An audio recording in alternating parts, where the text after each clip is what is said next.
double honors in the time that we're living in. Shalom.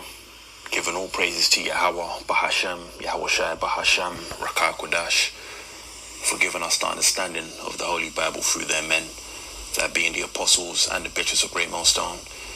These are the men that are worthy of double honors in the time that we're living in, which we're living in some very crucial times, prophetic times, which we're living at the end of the world, in the sense of the Greek word eon, which means an age, a time period.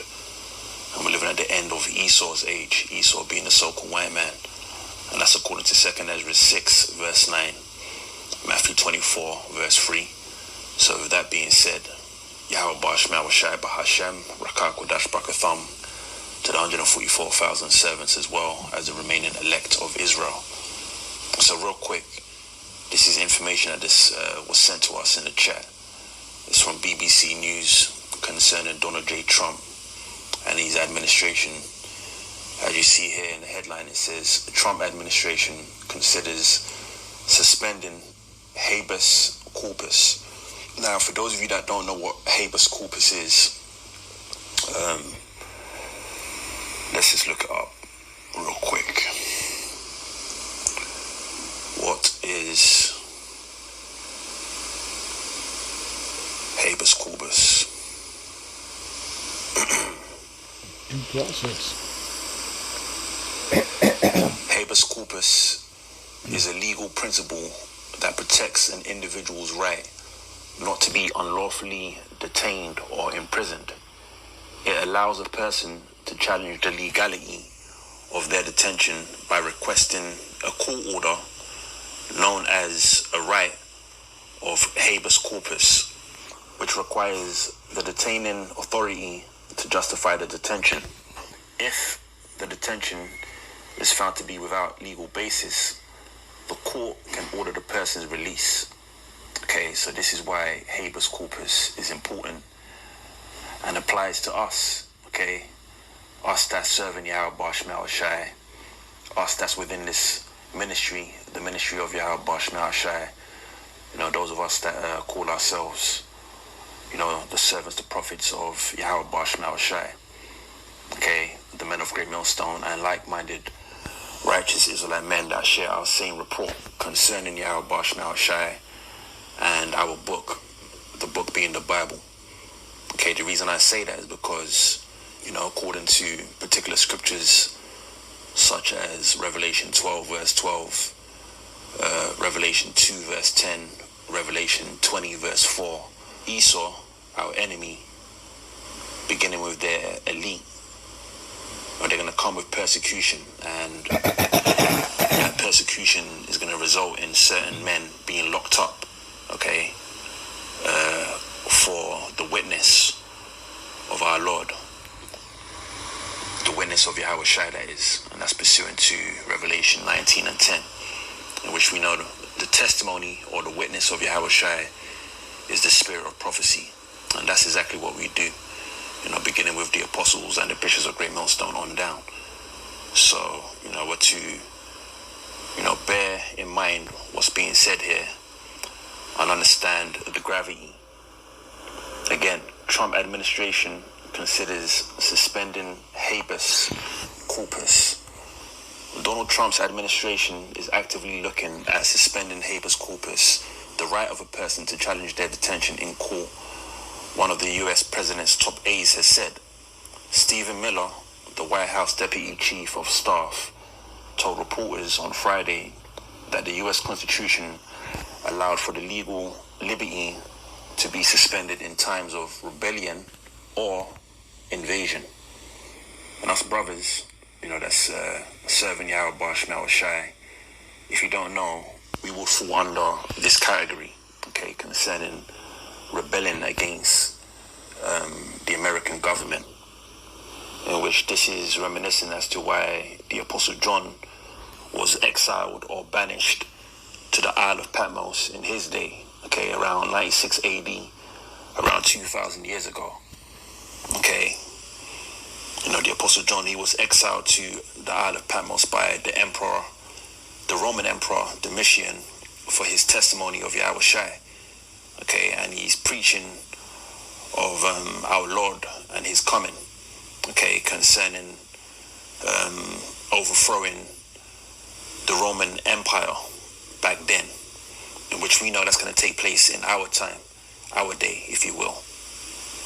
High treason is a severe crime that involves betraying one's country, typically by attempting to overthrow the government, which we're not doing that. We may be doing that spiritually, but we're not doing that on a physical level, as is written in 2 Corinthians 10 and verse 4. The weapons of our warfare are not carnal.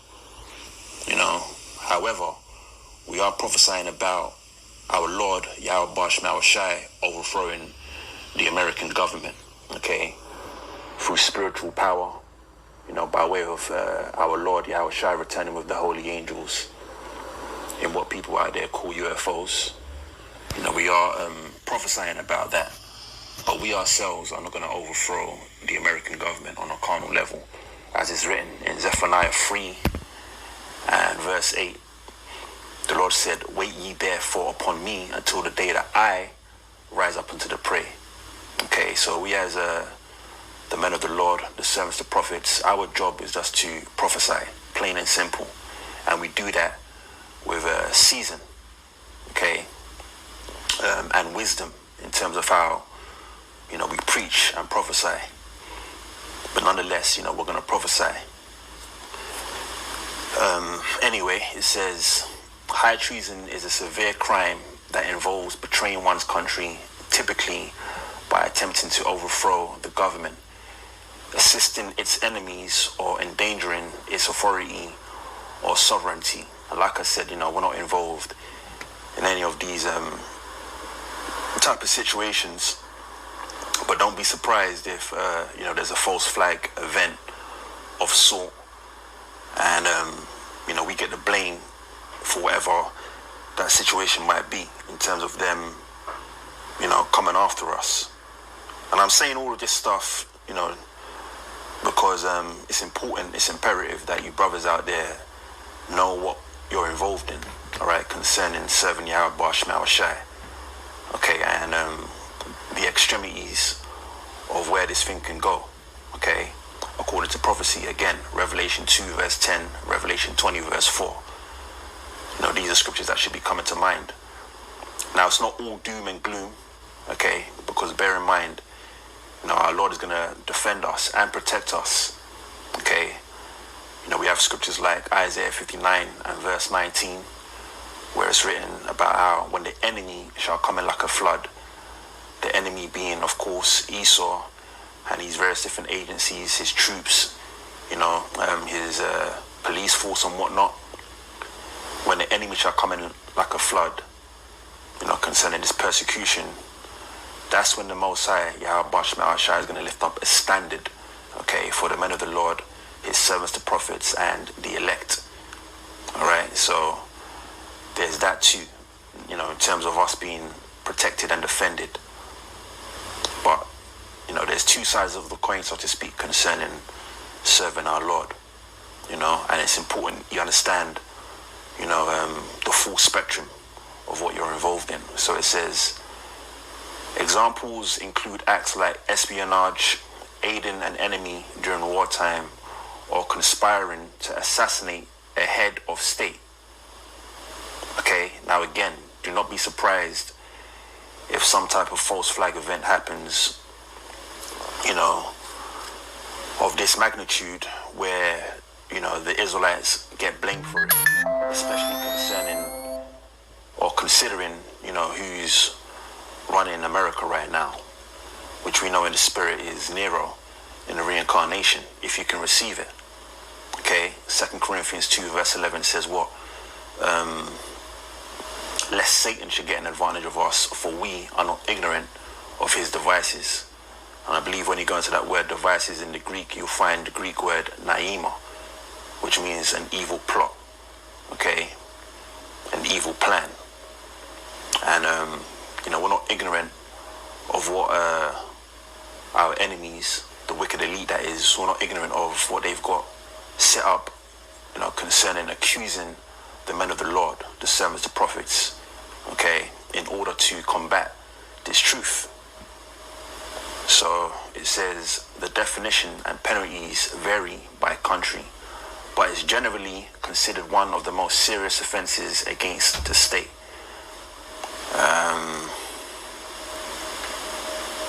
So yeah, I mean, that's what I'm going to read. That's all that we need. But this is just a heads up to, let you know how drastic things can get and how draconian things are going to get. Okay? Let's not forget about Revelation 13 and 11, concerning, as a matter of fact, let me just go there.